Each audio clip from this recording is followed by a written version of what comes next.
दुर में मुंह के खाने के बाद पाकिस्तानी जनरल मुल्ला मुनीर अब बांग्लादेश में भी एक्टिव हो गया है। बांग्लादेश के जैसोरा में कट्टरपंथियों ने पहले ही हिंदुओं के घर में तोड़फोड़ की, लूटपाट किया और उससे भी मन नहीं भरा तो मकानों को आग के हवाले कर दिया। बांग्लादेश में हिंदुओं पर अत्याचार कोई नई बात नहीं है, लेकिन जैसोर की हिंसा ये बताती है कि पाकिस्तानी कट्टरपंथियों की जमात अब बांग्लादेश में फुल ऑन एक्टिव हो गई है।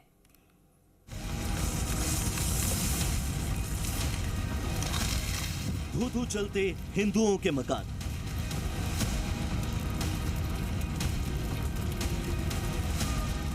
तिनका तिनका बिखरा सामान, अत्याचार की आग में सब खाक, खुले आसमान के नीचे विलाप।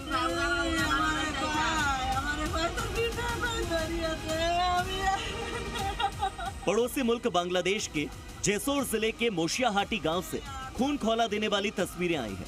हिंदुओं पर जुल्म की सबसे ताजा गवाही वाली तस्वीरें।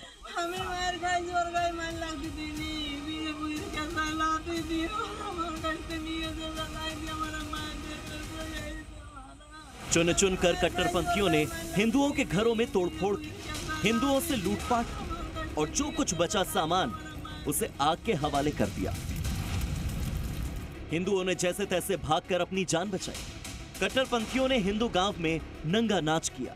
बांग्लादेश में मजहबी उन्माद की आंधी जो पिछले साल 5 अगस्त से शुरू हुई थी, वो अभी तक चल रही है।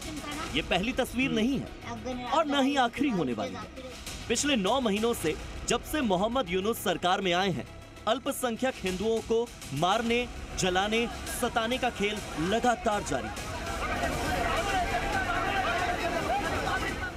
लेकिन जैसोर की ये दिल दहला देने वाली घटना का एंगल बांग्लादेश में उठा सिर्फ बवंडर नहीं, इसका एपिसेंटर है जैसोर से 185 किलोमीटर दूर बांग्लादेश की राजधानी ढाका, जहां एक धर्मांध बूढ़ा मोहम्मद यूनुस बैठा है, कट्टरपंथियों के हाथ की कठपुतली बना। और ढाका से 2000 किलोमीटर दूर पाकिस्तान के रावलपिंडी में इस कठपुतली का कमांड सेंटर है। इस कमांड सेंटर में बैठा है कायर, बुजदिल और हिंदुओं से नफरत करने वाला मुल्ला मुनीर। लिहाजा यह बस इत्तेफाक नहीं कि ऑपरेशन सिंदूर में मुल्ला मुनीर के पिस्सू आतंकियों का फन कुचलने के बाद बांग्लादेश में हिंदुओं के खिलाफ हिंसा का एक नया दौर शुरू हो चुका है। यह मुल्ला मुनीर की उस कट्टरपंथी सोच का नतीजा है जिसमें हिंदू काफिर हैं और मुसलमान और हिंदू एक जमीन पर एक साथ जिंदा नहीं रह सकते। We are different from the Hindus in every possible aspect of life. Our religion is different. Our customs are different. Our traditions are different. Our thoughts are different. Our ambitions are different. Bangladesh इस वक्त कट्टरपंथी इस्लामवादियों और आतंकी समूहों का अड्डा बन गया है और इसकी अगुवाई कर रहा है जमात इस्लामी बांग्लादेश, जो भारत का विरोध करता है और बांग्लादेश में पाकिस्तान का ज्यादा दखल चाहता है। इसका कारण क्या कि पाकिस्तान के आतंकी संगठनों से, आतंकवादियों से जमात इस्लामी का सीधा संबंध है और पाकिस्तान की खुफिया एजेंसी आईएसआई इसे खाद पानी देने का काम करती है। ऐसे में मुल्ला मुनीर आईएसआई के जरिए ही बांग्लादेश के कट्टरपंथियों को कंट्रोल करता है। असल में शेख हसीना सरकार के तख्ता पलट की बुनियाद ही मजहबी आधार पर रखी गई। मोहम्मद यूनुस के सत्ता में आते ही इसकी तस्वीरें भी दिखने लगी। हिंदुओं के कत्ल हुए, हिंदुओं के मकान जलाए गए, हिंदू महिलाओं की इज्जत के साथ खिलवाड़ हुआ, हिंदुओं को पलायन के लिए मजबूर किया गया। यह इसीलिए हो सका क्योंकि शेख हसीना ने सत्ता में रहते जिन कट्टरपंथी जमातों पर बैन लगाया था, वो यूनुस के सत्ता में आते ही आजाद हो गए। कई खूंखार आतंकियों को यूनुस ने जेल से छोड़ा और जब ये एक्टिव हुए तो नतीजा हुआ जो बांग्लादेश भारत के बूते मुल्क बना था, वहां हिंदू जीते जी जिंदा जलाए जाने लगे। इस काम में साथ मिला पाकिस्तान का। इस्लामी भाईचारे के नाम पर यूनुस पाकिस्तान से गलबहियां कर रहे हैं।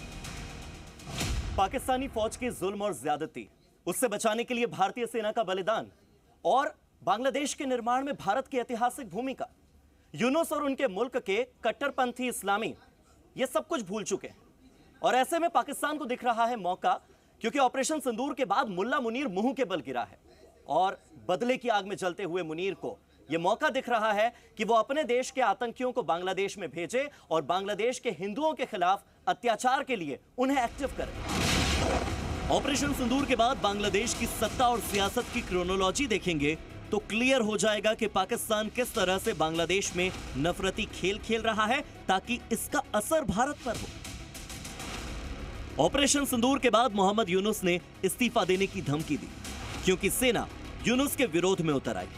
बांग्लादेश की सेना कट्टरपंथियों का इस्तेमाल भले करती है, लेकिन उसे मंजूर नहीं कि ये कट्टरपंथी पाकिस्तान से कंट्रोल हो। ऑपरेशन सिंदूर के बाद बांग्लादेशी अवाम के सामने पिक्चर क्लियर हो गई है कि पाकिस्तान से प्यार मुल्क को मटियामेट कर सकता है। बांग्लादेश नेशनलिस्ट पार्टी की नेता खालिदा जिया के सामने भी क्लियर हो चला है कि कट्टरपंथी यूनुस चुनाव करवाना नहीं चाहता क्योंकि उसे सत्ता से जाना पड़ेगा।